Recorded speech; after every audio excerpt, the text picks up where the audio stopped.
8장 18절에서 34절까지 한 절씩 돌아가면서 읽겠습니다. 예수께서 무리가 자기를 애워싸는 것을 보시고 건너편으로 가기를 명하시니라.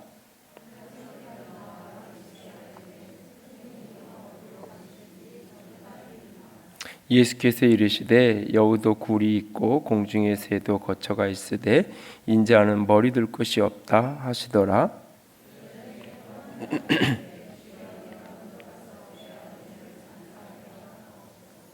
예수께서 이르시되 죽은 자들이 그들의 죽은 자를 장사하게 하고 너는 나를 따르라 하시니라.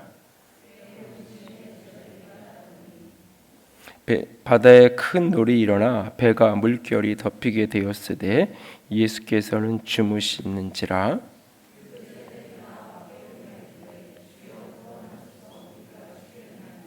예수께서 이르시되 어찌하여 무서워하느냐 믿음이 작은 자들아 하시고 곧 일어나서 바람과 바다를 꾸짖으시니 아주 잔잔하게 되거늘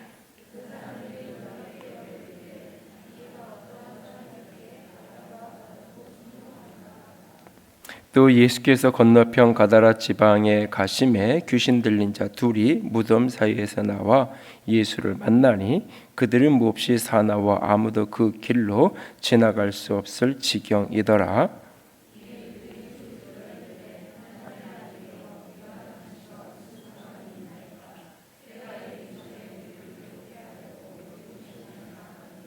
마침 멀리서 많은 돼지떼가 먹고 있는지라.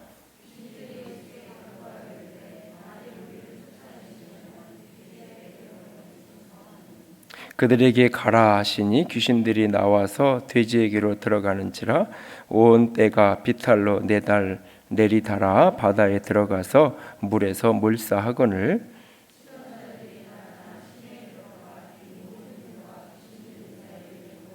함께 읽습니다. 온 시내가 예수를 만나려고 나가서 보고 그 지방에서 떠나시기를 간구하더라. 아멘. 이 복음서를 읽어가면서 더 넓게는 성경을 읽어가면서 성경 속에서 어떤 사건과 스토리를 내 개인의 삶에 이렇게 적용하는 것들이 굉장히 중요합니다. 예를 들어서 오늘 본문의 23절에서 27절 같은 경우 예수님이 배에 같이 타고 있는 그 배에도 풍랑이 일어나고 있는 그 모습, 인생에 이렇게 주님이 내 인생의 배에 함께 타고 있어도 인생의 풍랑을 만날 때가 있고, 그런 풍랑을 만날 때 우리가 어떻게 나와 함께 하시는 예수 그리스도와 더불어서 그 풍랑을 이겨나갈 수 있을까? 예를 들면 그런 식으로 이 본문을 가지고 우리 개인의 삶에 인생의 풍랑 만난 이 갈릴리 호수의 바다의 풍랑이 난 그게 인생의 풍랑으로 비유되면서 우리에게 어떤 의미가 있을까? 나는 어떻게 인생의 풍랑을 헤쳐가야 될까? 하는 식으로 본문을 읽으면서 내게 적용하고 내 삶의 어떤 지혜를 얻을 수 있습니다. 그렇게 성경을 읽고 그렇게 성경을 바라보는 것이 틀린 것이 아니라 자연스러운 것입니다. 그러나 그렇게 성경을 이해하기 전에 먼저 선행되어야 할 것이 있습니다. 그건 뭐냐면 성경에서 우리에게 가르쳐주고 싶은 거는 1차적인 거는 이 성경을 통해서 내가 어떤 생활에 적용을 해가느냐, 그건 두 번째고, 먼저는 이 성경을 통해서 예수님이 어떤 분이고 하나님이 어떤 분이신지를 우리가 깨닫고 알게 하는 게 먼저예요. 그러니까 그분이 어떤 분이신지를 아는 게 먼저고, 그 다음에 그런 분이 내 인생에 함께 하니까 나는 어떻게 그분에게 응답해야 될까 하는 것이 그 다음에 이 적용의 내용에 해당하는 거죠. 그러니까 성경을 읽을 때 넓게는 성경 전체를 읽을 때 어떤 본문이든지 가장 중요한 것은 그 본문 속에 나타난 하나님은 이 본문 속에서 우리에게 깨닫게 하고 만나게 하시고 보여주기 원하는 하나님은 어떤 모습인가, 특별히 이런 어떤 구약의 역사서나 이 신약의 사도행전이나 이 마태복음서와 같은 스토리가 하는 이야기들 속에서 그 속에 등장하는 하나님이 어떤 분이신지, 특별히 복음서라면 이 복음서 속에 등장하는 예수님의 모습을 보면서 예수님이 어떤 모습이었는지, 어떤 분인지 그것을 우리가 깊이 이해하고 받아들이는 게 가장 중요합니다. 그래서 특별히 마태복음은 예수님이 어떤 분이신가 하는 것들을 계속해서 우리에게 가르쳐 주고 있고, 그것을 우리가 발견하고 깨닫는 것. 그래서 결국은 이제 16장에 가면 베드로가 너희는 나를 누구라고 하느냐고 예수님이 물을 때 주는 그리스도시요 살아계신 하나님의 아들입니다라고 고백을 하게 되잖아요. 그 고백에 이르기까지 수많은 사건과 말씀과 이 모든 것들을 겪어가면서 예수님은 과연 어떤 분이신가, 누구인가, 그것을 우리가 배우고 알고 그 예수님을 내가 믿음으로 받아들이고 그 예수님과 함께 살아가는 인생 여정, 그것이 바로 신앙의 여정이겠죠. 그래서 오늘 이 마태복음의 8장, 7장까지는 이제 산상수훈이라고 해서 예수님의 팔복의 메시지부터 시작해서 예수님의 다양한 설교 메시지, 예수님을 믿는 하나님 나라의 백성은 어떻게 살아야 되는가라고 하는 삶의 원리에 대한 다양한 이야기를 하셨다면, 이 8장과 9장 이 부분에서 특별히 예수님이 어떤 분이신지를 특별히 이 8장이 중요하게 큰 그림 두 개를 가르쳐주고 있는데, 그 하나는 지지난주에 이야기 드렸던 것처럼 1절 17절까지 어떤 분이냐, 우리 주님은 우리의 연약함을 친히 담당하기 위해 이 땅에 오신 분이다. 우리의 연약함을, 그것을 이제 예수님 이 서신서의 복음서에서는 그 연약함의 핵심을 사실은 이 질병, 병을 짊어지고 우리의 약한 것을 담당하기 위해 이 땅에 오셨다라고 이야기해요. 그런데 그것이 더 이제 근원적으로 설명되어지는 게 로마서나 갈라디아서나 신약 이후에 바울 서신에 가서 그 병이 결국 어디서부터 온 거예요? 죄 때문에 온 거예요. 결국 이 죄가 해결되지 않으면, 죄가 용서되고 씻겨지지 않으면 이 병도 잠시 잠깐 나을 수 있어도 여전히 그것이 근원이 해결될 수 없는 거예요. 그래서 예수님이 연약한 것을 짊어지고 담당하시려고 오셨다. 그것을 서신서에 가면 조금 더 직설적으로 우리의 연약함에 해당하는 넓은 개념을 줄여서 가장 중요한, 특별히 로마서에서는 그것을 우리의 죄를 속하시기 위해서, 우리의 죄를 담당하시기 위해서 이 땅에 오셨다.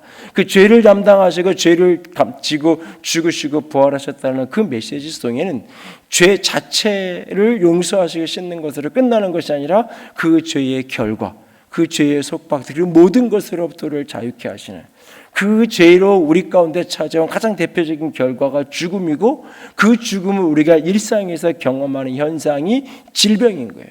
그 예수님께서 가장 먼저 하셨던 일이 그래서 치유의 일들, 병을 고치는 일들을 예수님께서 행하고 계신 거예요.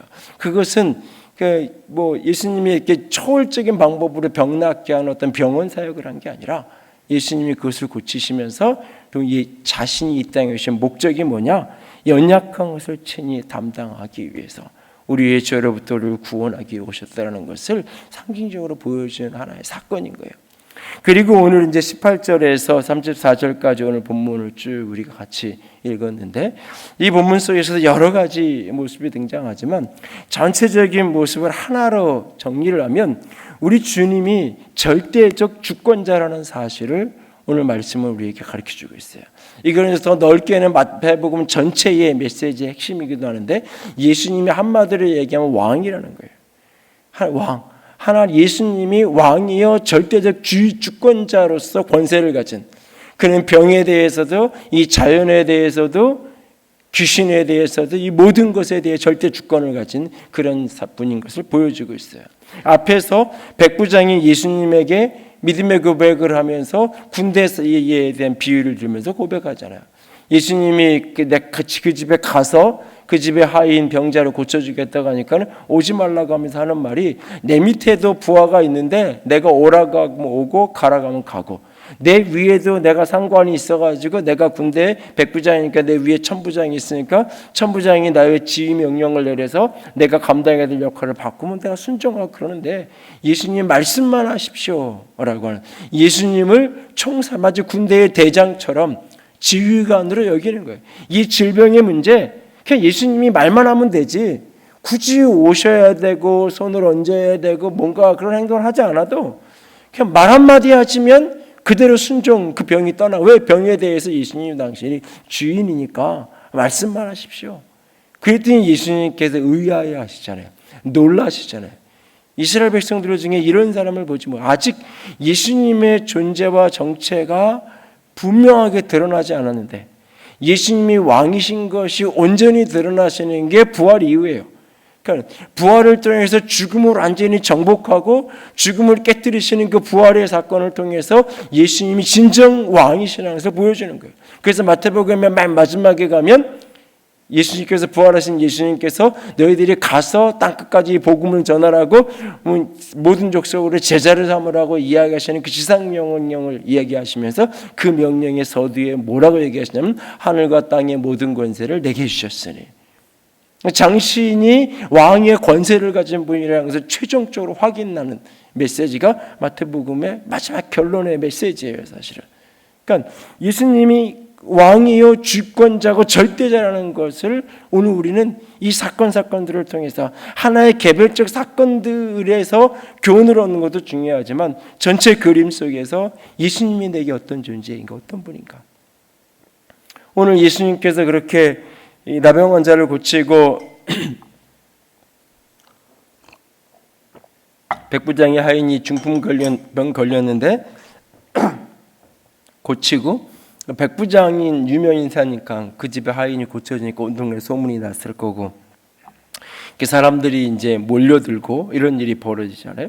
그랬을 때 18절에 보면 예수께서 무리가 자기를 애워싸는 것을 보고는 이게 이제 이 건너편으로 바다 건너서 이 예수님이 주로 사역하시던 곳이 갈릴리호시를 중심으로 해서 가버나움의 베이스 캠프를 차리듯이 그 가버나움과 거기 회당 그리고 가버나움의 베드로의 집이 있고 그 지역을 중심으로 예수님께서 활동을 하시다가 사람들이 너무 몰리니까 이제 배를 타고 반대편으로 이제 가려고 하시는 거예요.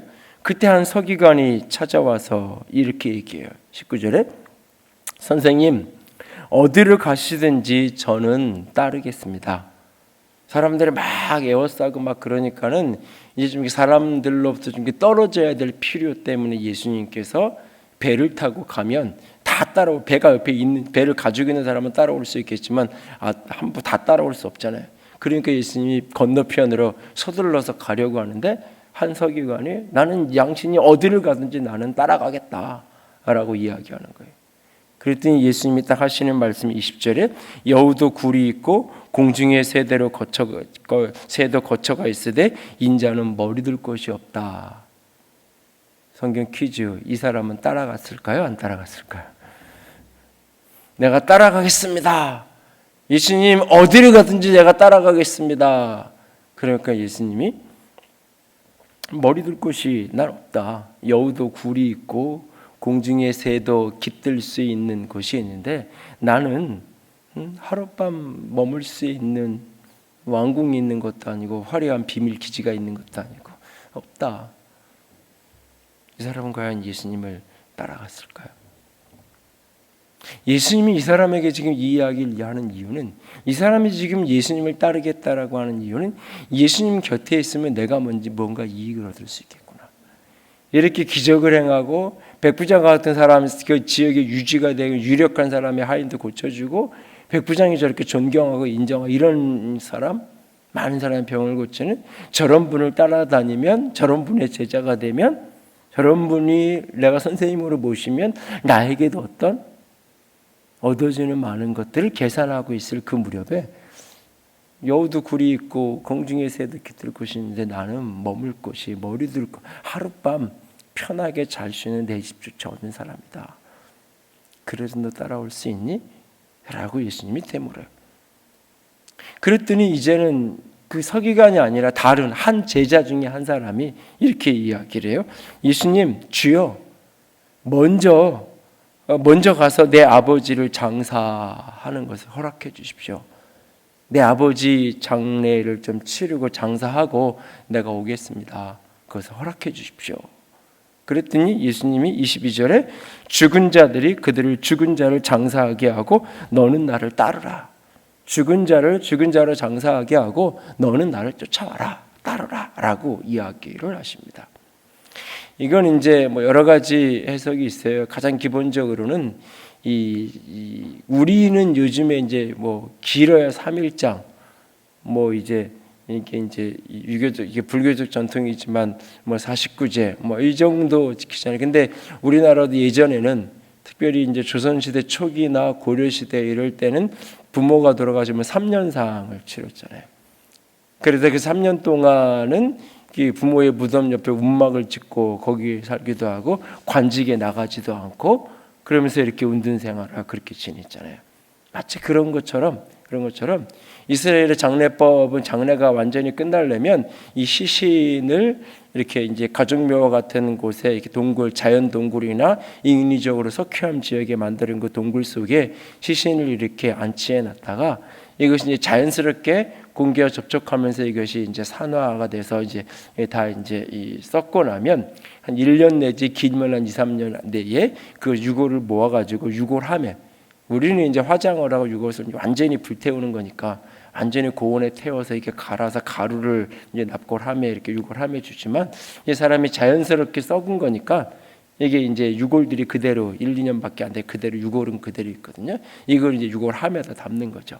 그래서 이 정도 크기, 뭐 옛날 사과 개짝 정도, 좀 더 큰 거 있고 좀 더 작은 거, 이 정도 사이즈에 거기다 유골함에 담아요. 그 옆에 놓고, 그래서 이제 그 무덤을 돌로 막는 입구를 막아 놓는 게, 입구가 뭐 사람이 서서 들어갈 만큼 크게 하지 않고 다락방에 들어갈 수 있을 만큼 이렇게 작은 그 정도 입구를 이렇게 막아 놓고, 그 석회 같은 걸 이렇게 이 접촉 부분을 이렇게 밀봉을 해가지고 안에 썩는 냄새가 새어나지 못하도록 해놨다가 1년이나 2년 정도 지나면 그 석회 부분을 옛날 떡실을 이렇게 띄어내듯이 이렇게 깨트려서 열면, 이게 열리면 들어가서 이제 그걸 정리를 해가지고 납골함에 담아놓고, 그 다음에 또 이제 다른 가족이 죽으면 또 그렇게 하고, 이제 그 더 이전에는 이제 자연 동굴에 저 깊숙한 동굴이 좀 깊이가 있으니까 깊은 곳에 그렇게 막벨라 굴에 아브라함과 이삭과 야곱이 다 묻힐 때 그런 식으로 장례가 치러지는 거예요.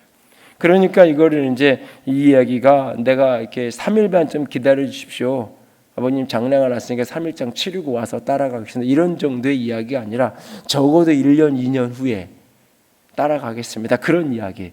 내가 나중에 성공하면, 내가 이거 잘 되면 내가 이만큼 할게요, 내가 이만큼 성공하면 제가 교회 이만큼 할게요, 뭐 이런 식의 이야기랑 어쩌면 비슷한 이야기로 해석될 수 있어요, 사실은. 그런데 그렇게 이제 이게 이제 어떻게 보면 요즘으로 얘기하면 인륜을 저버리는 것 같은 부분 때문에 그런 어떤 가정 이 근동 지방의 이스라엘의 장례 풍습하고 연결지어서 이것은 이제 짧은 기간을 달라고 이야기하는 것이 아니라 긴 기간을 말미를 달라고 이야기하는 거기 때문에 이건 사실은 본심은 따를 마음이 없는데 그렇게 이제 형식적으로만 그렇게 하는 거다, 이렇게 이제 해석을 하는 경우가 종종 있습니다. 그러나 그런 해석, 그 해석도 분명 일리가 있는 해석이고 나름 이렇게 성경적인 문화적인 배경에 어느 정도 근거를 가진 해석이에요. 그러나 본문을 그냥 단순하게 읽으면 요즘은 이 회사에 어떤 일이 생겨도 가족 자녀들이 아프고 그러면 뛰어가는 게 자연스러운 시대가 됐죠.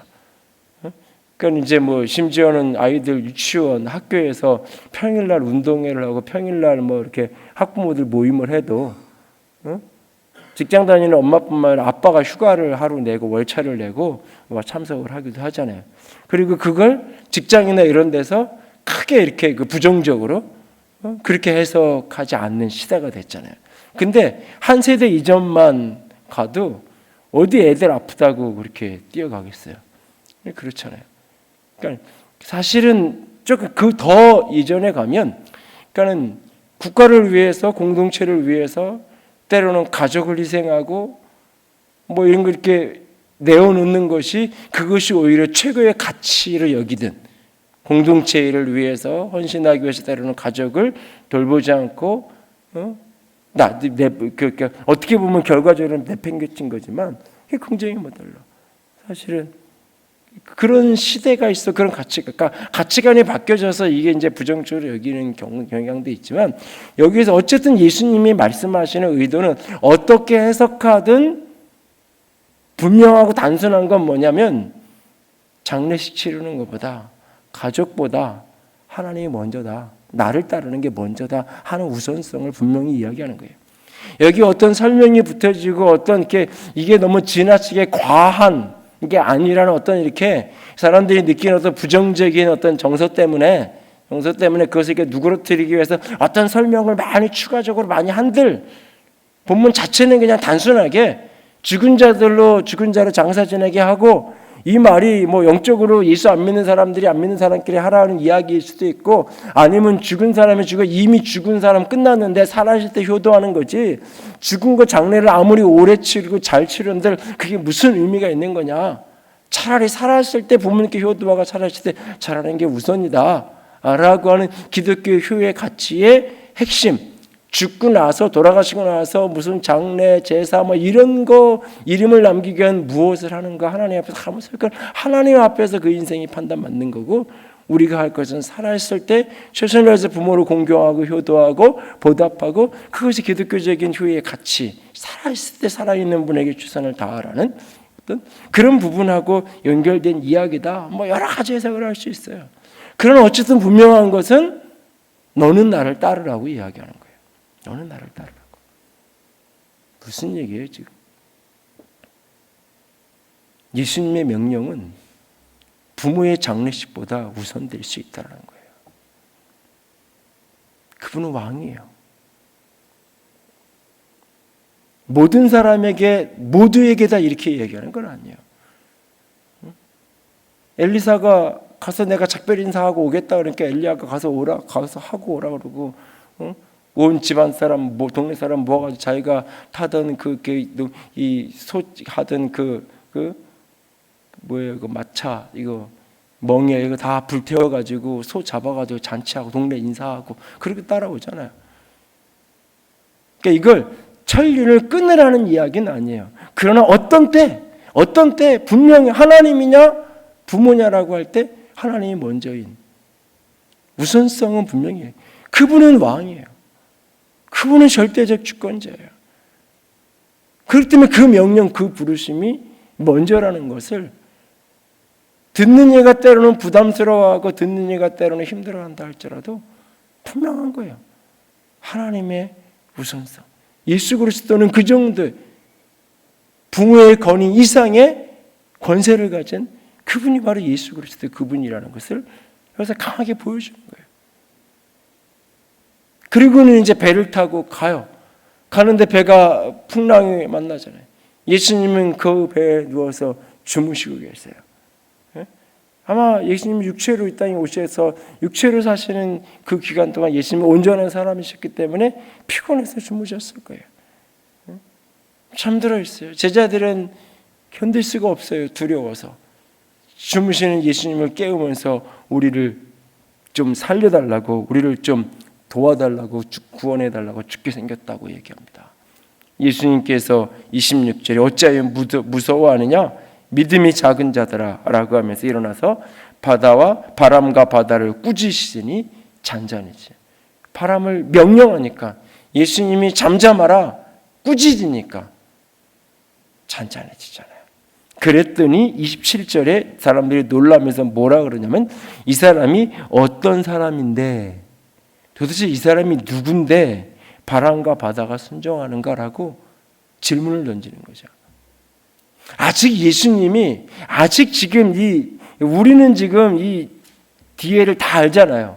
예수님의 죽으심과 부활까지를 다 알고 있는 사람들이잖아요. 이미 예수님이 하나님이시라는 걸 다 알고 이 성경을 보는 거예요.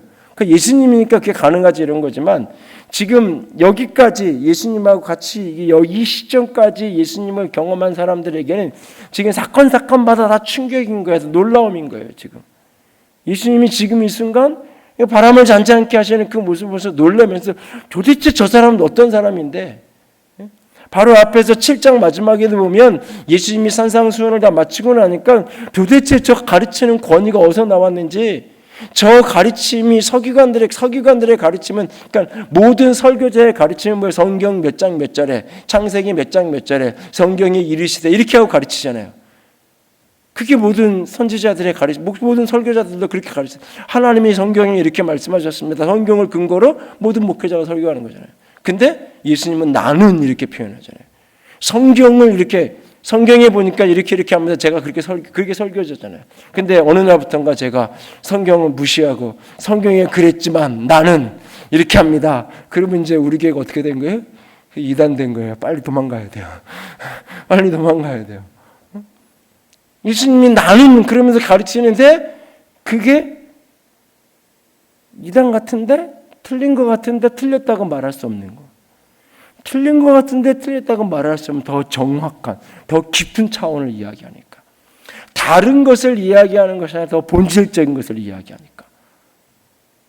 사람들이 그 권위의 두려움을 느끼는 걸로 산상수훈이 끝나잖아요.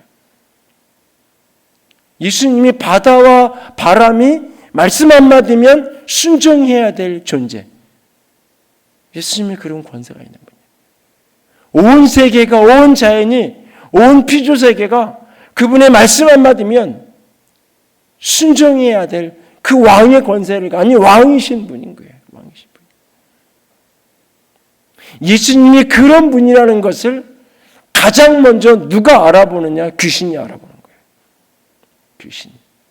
그래서 예수님이 반대편 거라다 지방으로 갔더니 무덤 사이에 귀신 들린 사람, 아주 사납게 귀신 들려가지고 힘을 행사하고 사람들을 지나가지 못하고 무섭게 만난 두 사람이 있는데, 예수님이 그 앞을 가니까 29절에 소리 지르면서 하나님의 아들이요. 예수님을 향한 하나님의 아들이라고 그러잖아요. 하나님의 아들이라는 고백은 곧 하나님이에요. 사람의 아들은 곧 사람인 것처럼 하나님의 아들이라는 곧 하나님이라는 고백이에요.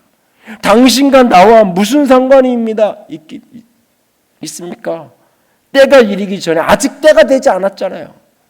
아직 최종적인 때가 되지 않았는데 우리를 괴롭게 하려고 여기 오셨습니까?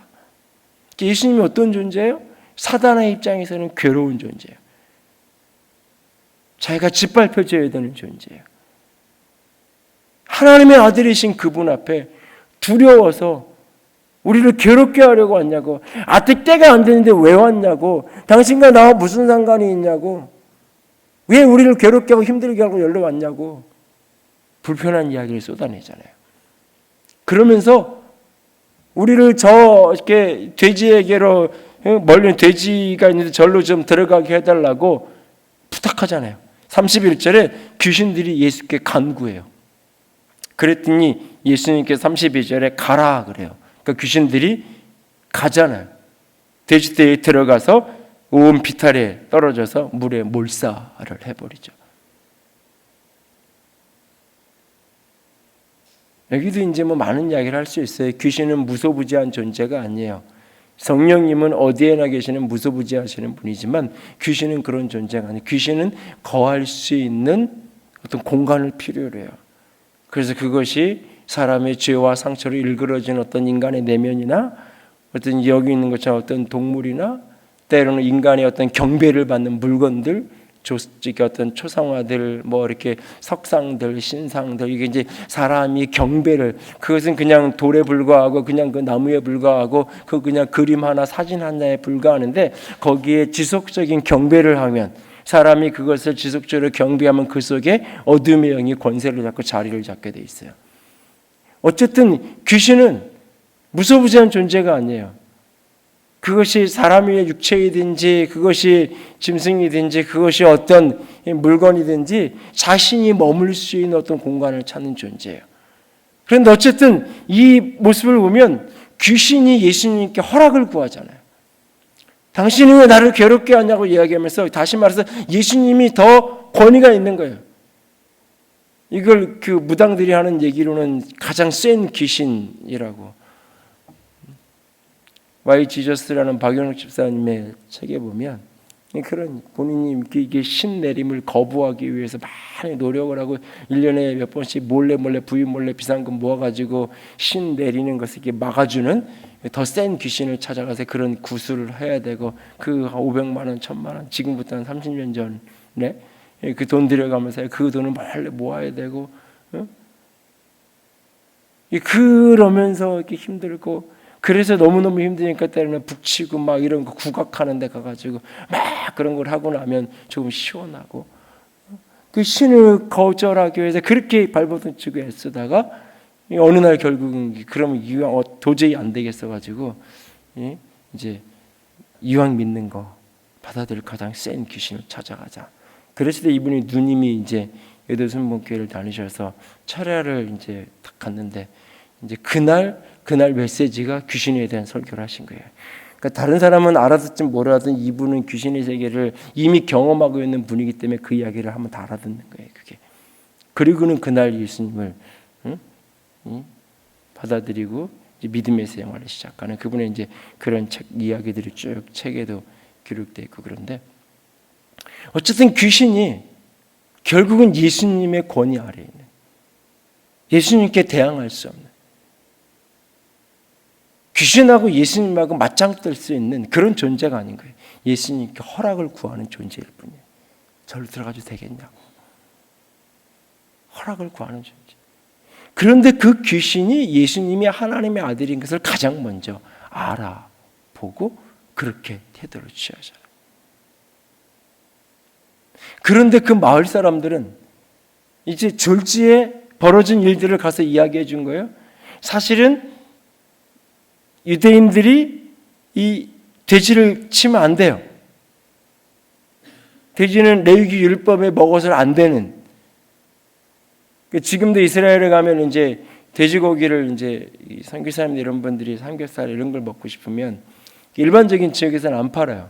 근데 러시아에서 이렇게 돌아온 러시아에 살다가 돌아온 유대인들이 사는 마을에 가면 팔아요. 그 러시아에서 유대인들은 이제 소위 세속화된 유대인들. 그래서 거기는 이제 정육점에 마트에 가면 돼지고기를 어렵지 않게 살 수가 있어요. 그래서 그 조금 거리가 멀어도 그런 동네에 가서 사다가 집에서 이제 해먹고 뭐 이렇게 그런 이야기도 듣는데 어쨌든 이게 그러면 안 되는 거예요. 그런데 이 사람들이 이거를 돼지를 쳐요.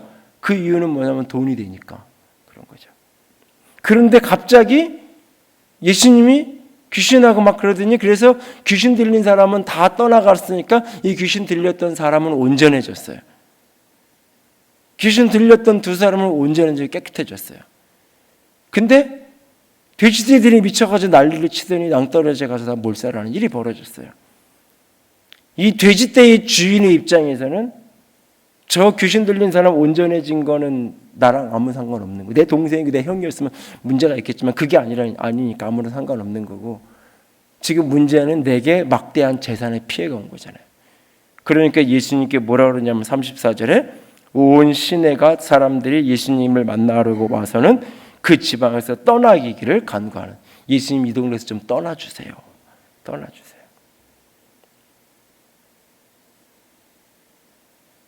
한 사람의 서기관이 어디든지 예수님을 따라가겠다 그랬어요. 예수님의 정체가 드러나면 드러갈수록 예수님을 떠나달라고 이야기해요. 따르겠다라는 이야기는 사실은 따르겠다는 게 아니었어요. 예수님 나 좀 도와주세요 하는 거였어요. 사실은. 내가 예수님을 따른다는 것은 그것이 내게 이익이냐 손해의 개념이 아니라 그가 왕이기에 그가 주인이기에 나는 그를 따라야 하는 거예요. 계약관계, 거래관계에서 그분을 따르는 게 내게 이익이기 때문에 내 인생에 득을 가져다 줄 것이기 때문에 내가 따르는 게 아니에요. 오늘 이 돼지떼의 주인이었던 그 동네 사람들은 예수님께 떠나가려고 간구를 하고 있어요. 왜? 예수님이 우리 동네에 있어봤자 불편한 일만 생기니까. 귀신 쫓아내는 건 좋은데 시끄러워지고 경제적으로 문제만 생기니까 예수님 우리 마을을 떠나달라고 사람들은 지금 이야기하고 있는 거예요. 여기서 우리는 오늘 생각해야 돼요. 예수님은 나에게 어떤 분인가요? 여러분은 예수님을 어떤 분으로 믿고 어떤 분으로 따르고 어떤 분으로 알고 있나요? 우상 숭배의 핵심은 나를 위한 신을 내가 만들어가는 거예요.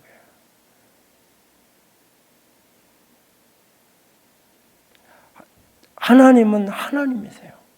예수 그리스도 그분은 하나님이세요. 그러면 우리는 온전히 그분 앞에 순종하고 그분 앞에 복종하고 그분을 따라야 할 사명이 우리에게 있을 뿐이에요. 우리의 생각에, 내 생각에는 장례를 먼저 치르고 가는 게 맞는 것 같아요.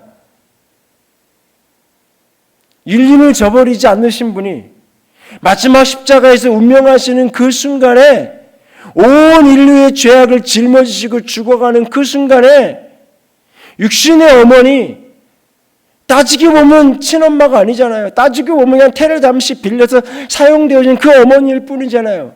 그리고 이제 이 날을 지나면 하늘의 영광으로서 하나님 되심이 온전히 드러나야 되시는 거예요. 그를 어머니라고 부를 수 있는 마지막 순간이에요. 그 순간에 그 어머니 마리아의 안위를 염려하시고 자기가 가장 사랑하는 제자 요한에게 그를 위탁하고 맡기잖아요. 어머니를 돌보아달라고 맡기잖아요. 그분이 인륜을 무시하고 부모 관계 다 무시하고 살라고 이야기하는 게 아니잖아요.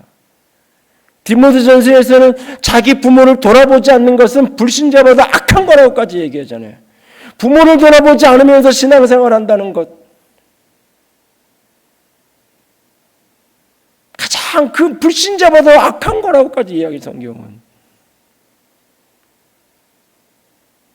그런 하나님이, 그런 예수님이 오늘 장례 치르고 오겠다고 하는데 그건 죽은 자들에게 하고 너는 나 따라 할 때는 이유가 있는 거예요. 무언가 그럴 만한 이유가 있는 거예요. 나는 이해가 안 되는데, 내 생각엔 이게 먼저인 것 같은데, 내 생각엔 이걸 먼저 하고 따르는 게 맞는 것 같은데 아닌 이유가 있는 거예요. 그게 지나보면 알게 되는 거예요. 지나보면.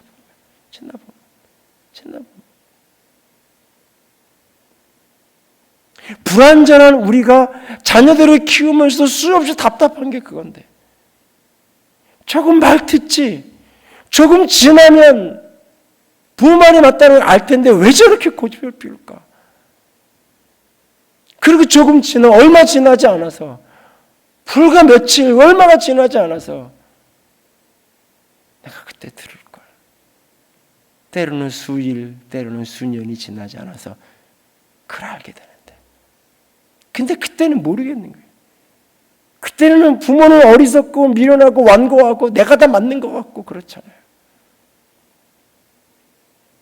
하물며 근데 부모는 틀릴 수 있어요. 진짜 부모는 틀리고 내가 맞을 수 있어요. 부모는. 그래서 내가 그때 부모 말 안 듣는 게 오히려 잘한 걸 수도 있어요. 진짜 부모는. 근데 하나님은 실수가 없는 분이잖아요. 예수님은 절대자잖아요. 그분이 그렇게 말씀하셨을 때는 그만한 이유가 있는 거예요. 그가 말씀하시면 풍랑이 잔잔해지는 권위를 가지신 그분이신데, 그 권세를 가진 그분인데, 어둠의 영들이 그의 정체를 보고 두려워서 떨면서 하나님의 아들이여 하며 소리치는 게 그분의 정체인데, 나는 그분을 못 알아보는데, 오늘 지금 사람들은 저 사람 도대체 누구야? 저 사람 도대체 누군데 저렇게 바람이 잔잔해지고 풍랑이 순종하는 거야? 사람들은 여전히, 멀쩡한 사람들은 여전히 지금도 예수님이 누군지 모르고 있는데, 저 사람 누구야? 라고 여전히 그러고 있는데, 귀신은 알고 있는데 하나님의 아들이라는 것을. 귀신은 아는데. 오늘 세상이 예수님을 무엇이라고 말하든지, 세상이 예수님을 어떤 분이라고 이야기하든지 상관없이 오늘 예수님은 하나님의 아들, 하나님이세요. 그분은 하나님이세요. 그분은 선하신 분이에요. 그분은 오늘 우리가 그분을 온전히 따르고 온전히 그분을 붙들고 걸어갈 수 있기를 원합니다. 얄팍한 내 이성으로, 얄팍한 내 계산으로 그분을 이용하려고 하지 마세요. 가끔은 부모가 자식에게 속아줄 때가 있어요. 많이 알면서, 속는 줄 알면서, 사랑하니까 속는 줄 알면서 속아줄 때가 있어요. 하나님이 때로 얄팍한 우리의 계산으로 하나님 주판을 띵벼서 하나님 할 때 하나님이 속아주시는 것처럼, 내가 이렇게 기도했더니, 내가 이렇게 헌금했더니 이렇게 주셨더라, 얄팍한 계산으로 하는 것들 하나님이 때로 속아주시는 것처럼 가끔 도와주실 때가 있어요. 그런 어느 단계가 넘어가면 습관이 될까 봐 외면하고 계실 때가 있죠. 하나님 도대체 어떻게 그때는 그렇게 잘 도와주시더니 어떻게 나에게 이렇게 외면하실 수 있냐고. 아니요. 그때 생각해야 돼요. 혹시 여태까지 내가 하나님을 내 필요를 위해서 이용하고만 살았지 않았는지, 내가 필요할 때 내가 원할 때만 찾았고 나는 그분에게 나를 복종하고 싶어 하지 않았지.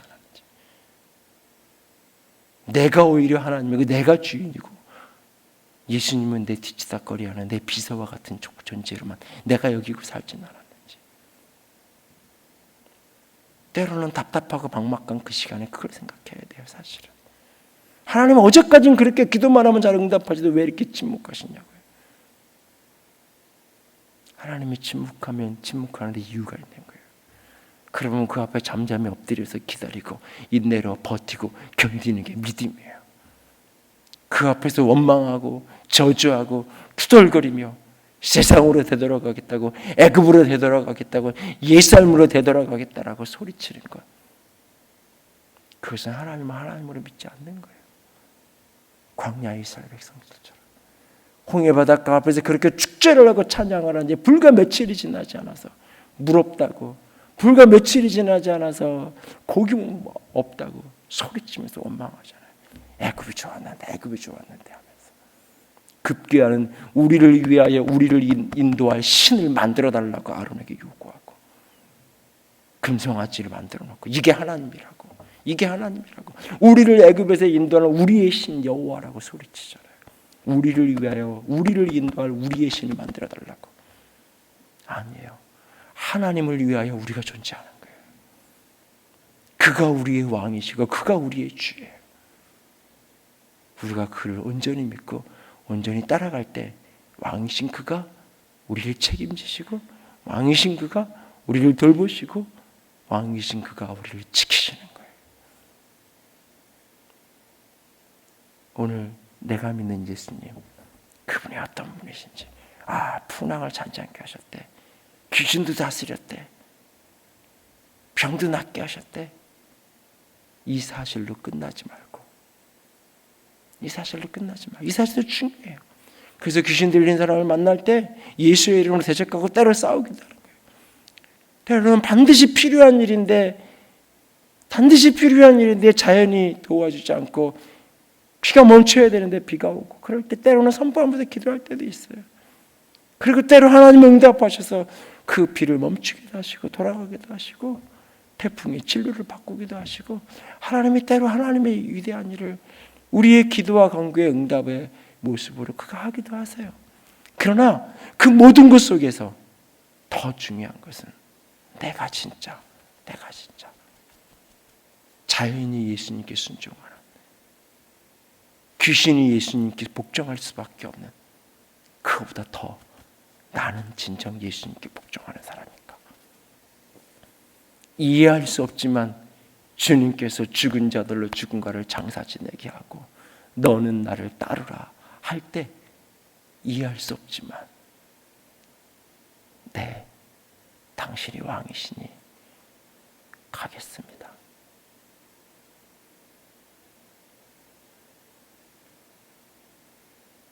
지난 시간들을 저도 곰곰이 되돌아보면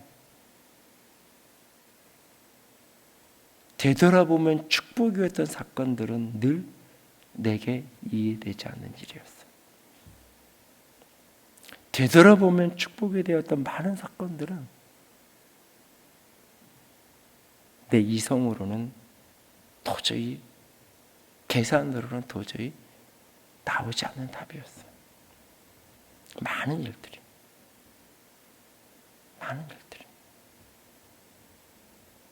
그러나 축복하라고 하셨을 때, 걸었을 때 되돌아보면 어떤 거는 몇 개월, 어떤 거는 십수년이 지나서 사라져요.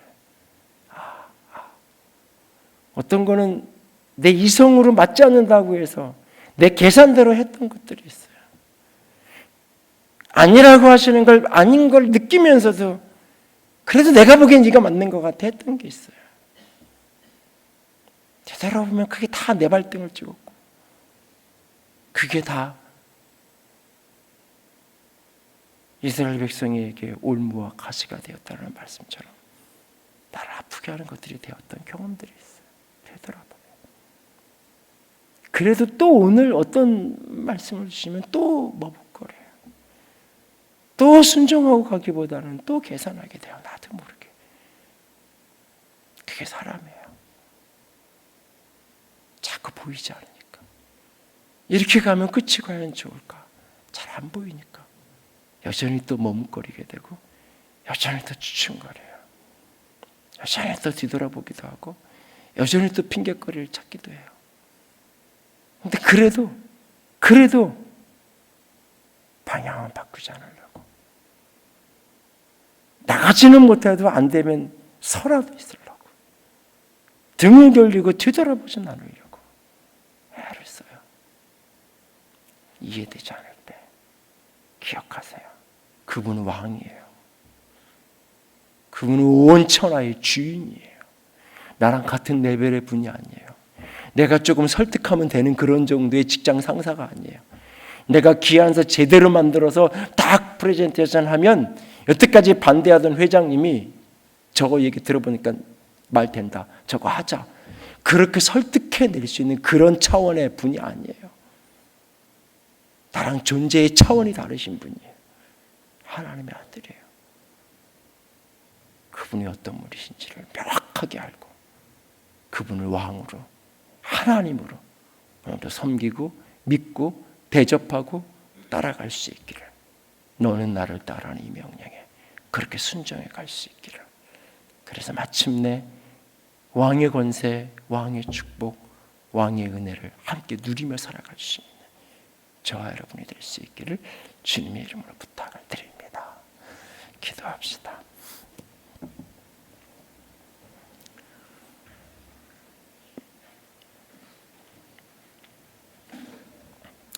이 시간 말씀을 붙들고 우리 같이 기도합시다. 여러분 중심을, 우리 자신을 한번 다 돌아보십시다. 예수님이 진정 나에게 어떤 분인지, 여러분 한 분 한 분에게 예수님이 진짜 어떤 분인지, 그냥 내가 함부로 해도 되는, 내가 가끔 필요할 때만 찾으면 되는, 내가 얼마든지 조정할 수 있고 조작할 수 있는 우리 주님은 그런 분이 아닌데, 그의 말씀 한마디에 바람과 바다가 순종하는데, 귀신은 그가 하나님의 아들이라는 것을 알아보고 있는데, 나는 나에게 예수님은 어떤 분인가요? 나에게 예수님 어떤 분인가요? 오늘도 얄팍한 계산으로 예수님을 따르는 것을 통해서 무언가를 얻어보겠다고, 그러는 계산적인 그 영혼에게 주님이 말씀하세요. 여호와도 굴이 있고 새들에게도 깃들일 곳이니 내 인자는 머리를 곳이 없다. 모든 계산 내려놓고 주님을 따를 수 있게 원합니다. 내 생각, 내 의도 다 내려놓고 그분이 말씀하시면 걸어갈 수 있는 우리가 됩시다. 하나님 도와주세요. 하나님 도와주세요. 당신의 능력으로 나를 덮어주세요. 왕의 명령을 온전히 따를 수 있는 왕의 제자가 되게 해주세요. 왕의 명령을 온전히 순종할 수 있는 왕의 사람이 될 수 있게 해주세요. 주님, 우리를 붙들어 주시옵소서. 나를 붙들어 주시옵소서. 같이 기도합시다. 사랑의 하나님,